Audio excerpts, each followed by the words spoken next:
But let's talk about entrepreneurship. I mean, there's been a plethora of examples. You mentioned your parents. Obviously, you grew up in an entrepreneurial household.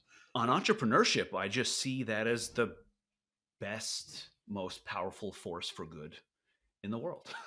We have created a capitalist market economy that benefits everyone, and that is, as soon as I kind of came across all these different ideas, that just made so much sense to me, and it feels great to be an entrepreneur and to swim in a lake of risk, with the upside of that and the downside of that, and the market being very honest with you on whether it likes what you're doing or not. And if it doesn't, then your company fails and you start something else. So I just, to me, entrepreneurship is just this very um, obvious force for good, and I feel lucky to be, uh, in a position to lead a company.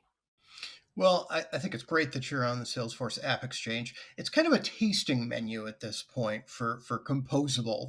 They've added access to these tasty little mock solutions that eventually could very well strangle the fig. Other platforms like a commerce tools and an Adobe Commerce and Salesforce, big commerce too, they're a lot less willing to tell the merchant what they can and can't do. So that higher form of respect for the merchant's decision making is the right environment for us.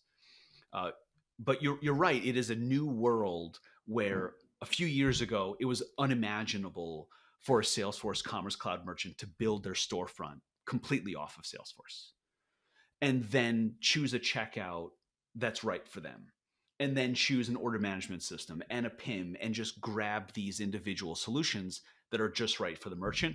We think that is inevitably where e-commerce goes, especially in the mid-market and enterprise levels. And we want to be part of that. And we want people to know that the checkout layer, which can be complex and difficult to build and maintain, can be looked at as a solved problem if you don't want to build and maintain it yourselves.